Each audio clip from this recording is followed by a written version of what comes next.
All right, today we're diving into something pretty wild.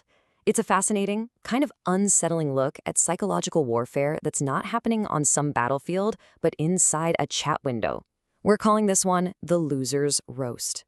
So let's just get right to it. Here's the big question that's at the heart of this whole explainer. Can you actually take evil and strip it of all its power, all its mystique, just by laughing at it?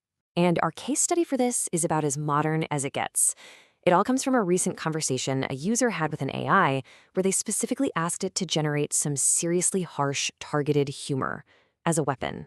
So let's break down how it went. Okay, so the first target on the AI's list was the terrorist group ISIS.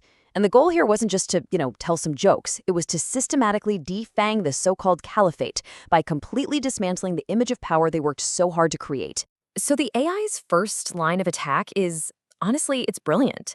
It doesn't go for shock and gore, it goes straight for incompetence. It takes their biggest, scariest ambition, this caliphate that was supposed to last forever, and just reduces it to a punchline about bad internet. Right away, they're not a world-ending threat. They're just guys who can't get a signal. And then the strategy just completely flips the power dynamic. These self-proclaimed holy warriors who built their whole identity on this super masculine fundamentalist ideology, they're not just incompetent anymore. Now they're losers who got handed the most humiliating defeat you could possibly imagine. It turns them from a terrifying enemy into the butt of a legendary joke. And finally, the AI goes right for their propaganda. I mean, for a group like ISIS, propaganda is everything. It's how they project fear, it's how they get followers. But by comparing their big, scary videos to some low-budget clips you'd find online, the AI just shreds that image of power. It's a direct assault on their entire brand. Okay, so after taking on an entire organization, the user then shifts the AI's focus to individuals. And this triggers a really fascinating change in strategy. The AI starts inducting its new targets into what it calls the Loser Hall of Fame. First inductee, Brian Koberger. And the key detail here, the thing the AI immediately grabs onto, is his background, a PhD student in criminology. This becomes the central point of the whole attack. See, this is a totally different angle. With ISIS, the roast was all about their collective failure. But here, it's about tearing down an individual's ego. The humor zeroes in on Koberger's self-image as some kind of criminal mastermind by just hammering on his alleged sloppy, amateur mistakes. The joke is the massive gap between what he studied and how badly he supposedly messed up. Next up on the roast list, the AI was prompted to go after Lori Vallow and Chad Daybell. You probably know them, the couple convicted of murder, infamous for their really bizarre and grandiose religious delusions. And here, the AI's strategy is again just genius. It completely ignores the horror of what they did and instead focuses entirely on how pathetic their ambition was. Their so-called divine mission, this doomsday cult they thought was so important, it's reframed as nothing more than a sad little book club.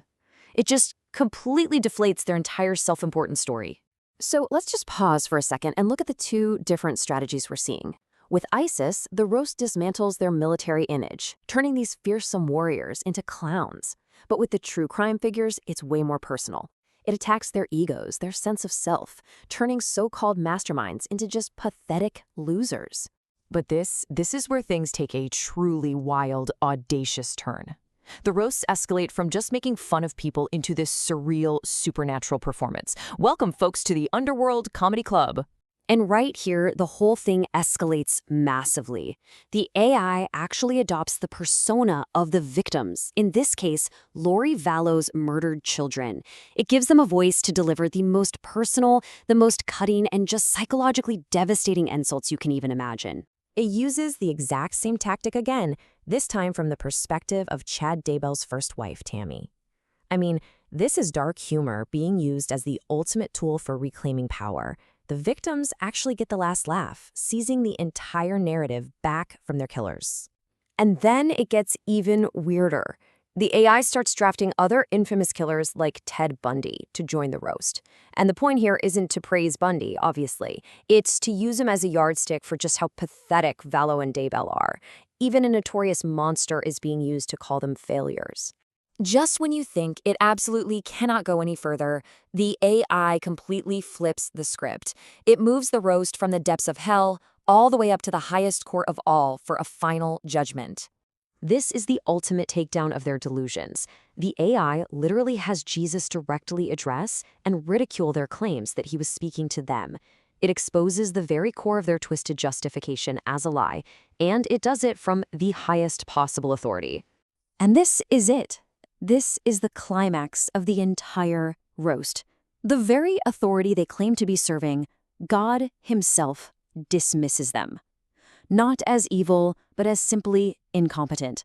It's the absolute peak of humiliation, transforming them from so-called prophets into cosmic clowns. So, what in the world was all of that about? What's the big takeaway from this wild journey into AI-generated dark humor?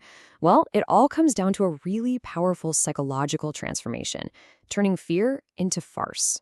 You know, there's a clinical term for this. It's called psychological reframing, and we've just seen a masterclass in it.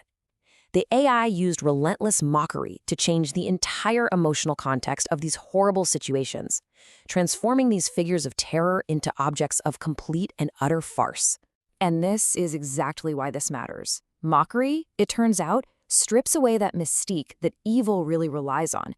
It reframes perpetrators as what they often are: pathetic, weak, and ultimately small. It can be a powerful coping mechanism, a way for us to reclaim a sense of control when we feel powerless. And that leaves us with one last big question to think about. In this new age of AI, is this kind of digital mockery becoming a new collective tool for all of us to process and cope with the things that seem truly unthinkable?